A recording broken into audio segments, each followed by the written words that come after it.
हरे कृष्ण। ये एक प्रश्न है जो कई बार पूछा जाता है कि आप इस्कॉन के जो भक्त हैं, आप लोग चाय क्यों नहीं पीते? चलिए, आप लोग शराब नहीं पीते, आप लोग मांस अंडा नहीं खाते, ये तो समझ में आता है। अरे चाय, ये तो भारत की, हिंदुस्तान की आत्मा है, हर व्यक्ति चाय पी रहा है, आप लोग क्यों नहीं पीते?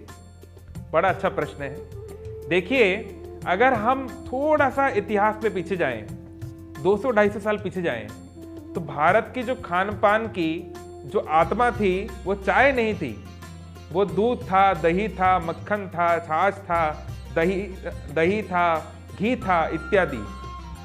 चाय तो बल्कि ब्रिटिशर्स ने, जब ब्रिटिश राज इंडिया में था, उन्होंने यहाँ पर मशहूर उसे बना दिया। चाय में कैफीन होता है और कैफीन एक हल्का नशा है। जी हाँ, कैफीन उतना स्ट्रांग नहीं है लेकिन उसका असर होता है। जैसे मैं खुद पर्सनल लाइफ में एक उदाहरण दे रहा हूँ। मैंने किसी अपने बहुत प्रिय व्यक्ति को बोला कि क्या आप चाय छोड़ सकते हैं? उन्होंने कहा, मैं पिछले 25-30 साल से चाय पी रहा हूँ, अगर मैं चाय छोड़ दूंगा तो मेरा जो काम है, वो उनकी जो ड्यूटी है, वो कर ही नहीं पाएंगे। और ये बात बिल्कुल सही है, क्योंकि इसकी लत लग जाती है, आदत हो जाती है। अगर कोई व्यक्ति दिन में 4-5 कप चाय पीता है और उसको वो ना मिले किसी कारण से, तो वो अपनी ड्यूटी, अपना कार्य, अपनी पढ़ाई, अपना बिजनेस उतने अच्छे से नहीं कर पाएगा। तो इसी को तो नशा बोलते हैं कि उस चीज़ के बिना आपकी एग्जिस्टेंस खतरे में आ जाए, आपकी इफिशियंसी डाउन हो जाए। तो क्योंकि किसी प्रकार का जो नशा है, इसे तामसिक बोला गया है, और जो लोग भगवान की भक्ति में आगे बढ़ना चाहते हैं, उन्हें धीरे धीरे तामसिक चीज़ों को छोड़ देना चाहिए। ऐसा नहीं है कि भक्ति करने के लिए या इस्कॉन से जुड़ने के लिए आपको चाय छोड़नी ही पड़ेगी पहले दिन, ऐसा नहीं है। आप चाय पी सकते हैं, कोई बात नहीं। भगवान का नाम जप करने के लिए नियमेन कालः, कोई नियम काल नहीं है।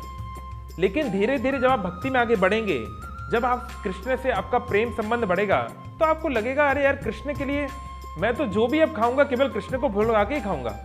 तो कृष्ण तो चाय पीते नहीं, कृष्ण दूध दही मक्खन खाने वाले हैं, तो फिर आपको भी दूध दही मक्खन ही खाना पड़ेगा। उनके धाम में रहना है तो वही करना पड़ेगा जो वो करते हैं। तो इसलिए इतना कोई मुश्किल कार्य नहीं होगा। अलग से चाय छोड़ने के लिए किसी को मत कहिए, ना ही आप छोड़िए। आप बस भक्ति में लग जाइए।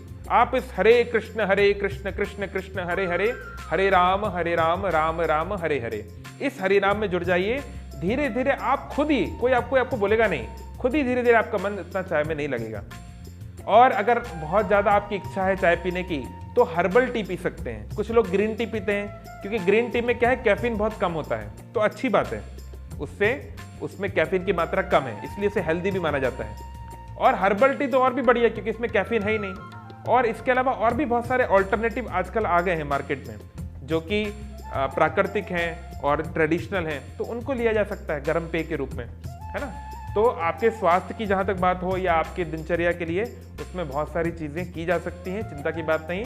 तो आप भक्ति करते रहिए, और अगर कृष्ण ने चाहा तो चाय छूट ही जाएगी।